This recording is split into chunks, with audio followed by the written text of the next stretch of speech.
So I need you to be open-minded. I need you to listen to this video. We're going to show you some evidence. And I also want to be fair. Man City have been accused of this very thing. And rightfully so. Any club, including my own, should be accused of this if the evidence is there. The FA, the Premier League, UEFA, FIFA, the FB, fucking I, everybody has got to look at this because on the surface, this appears like blatant fraud. Stay with us, watch the video, wait for the evidence to come up because this is a madness. Here, nothing to see here at all. Just Crystal Palace's new official front of shirt sponsor for next season, the well-established Net88 gambling company. Yes, the Vietnamese gambling company that has some fantastic advertisement will be smack bang front and centre of Crystal Palace's shirt next season. Now, I'm making this video in the interest of fairness because if, for example, Manchester City had done this, everyone would be talking about it. And by the way, that's true. And in the past, everybody has spoken about it, as we can see articles here that have been written in the past that show another Man City sponsor with seemingly no staff, no active products, and being run out of a mailbox in London. These stories have been going on for a few years, but still a lack of attention from the mainstream media, still a lack of attention from the officials in football. And football fans deserve answers because some clubs are doing things the right way, and it appears others are maybe doing it a little differently. The company's Twitter page, which has 0 followers, was created in December 2023. This is the native version of their Twitter page. But it is fine because yesterday they did create a new English account for all of their English fans, which has now a whopping 35 followers. Now, you might be thinking, is this company legitimate? Well, there is some sort of background here of the founder of Asia's #1 bookmaker, Net88. Just wait for it. Please wait for this. If you haven't seen it, wait for it. Don't be looking at anything else. Look at the screen right now. Just bear in mind that picture looks awfully familiar to a picture here from a YouTube video of a TikToker who died back in 2023. Oh my God! This is crazy. The official founder appears, and I'm going to be very careful here because of the legal ramifications, but appears to be fake, a dead TikToker. Dead! I repeat, dead. This is beyond crazy. Now, look, I want to take you through a few things here. Crystal Palace fans have hit out over controversial new shirt sponsor for a record deal. This is a record deal. The biggest shirt sponsor in Crystal Palace's history, okay? And it's from a company that has no followers, no staff, no offices. Even its founder is a dead TikToker.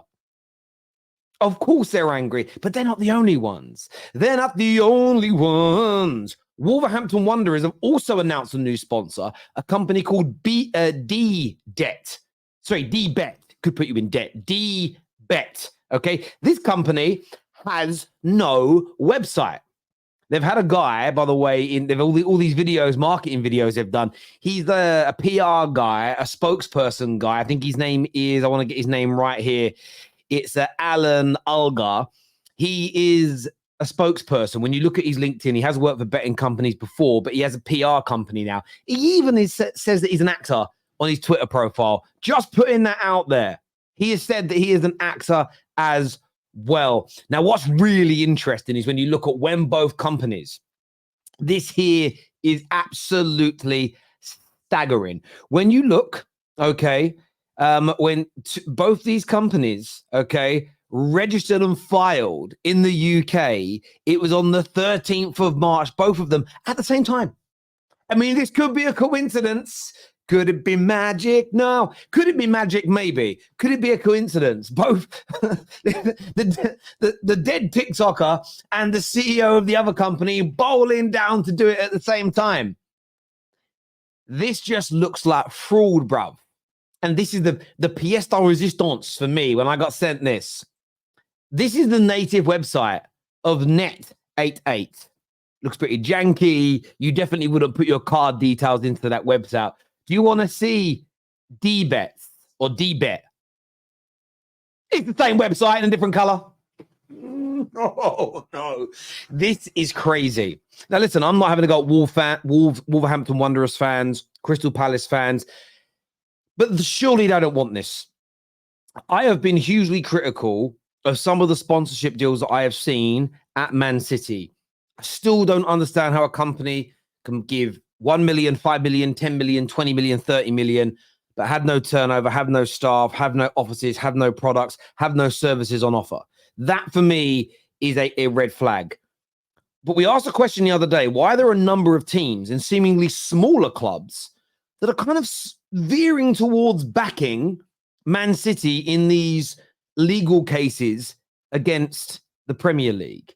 Could it be because a lot of them, as we are seeing here, are doing something very similar and are going to create potentially, and I'm saying this because of legal actions they might take, potentially committing fraud, allegedly committing fraud? Are we going to see more and more clubs find financial backers, either themselves or friends, create quote unquote dodgy, fake, questionable sponsors to backfill money in to grow their revenues to spend more? Could this be even worse? And we said this a few weeks ago.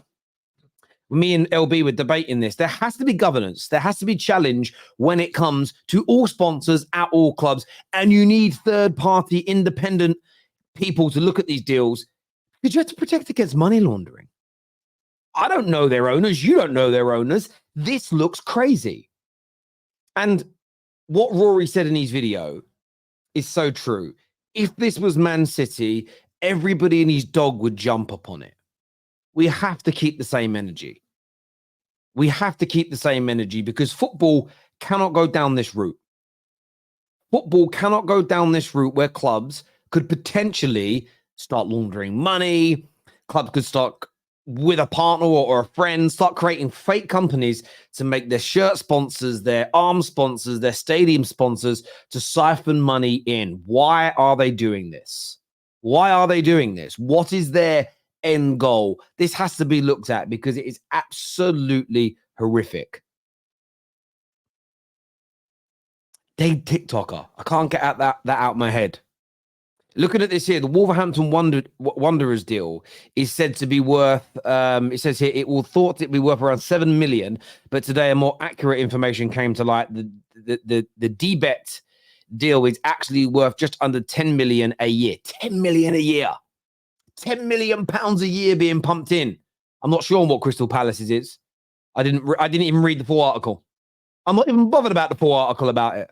Because for me, when that company's got its CEO picture as a dead TikToker from what I believe is a completely different country, I'm worried. Maybe the TikToker started net 88 before she, passed.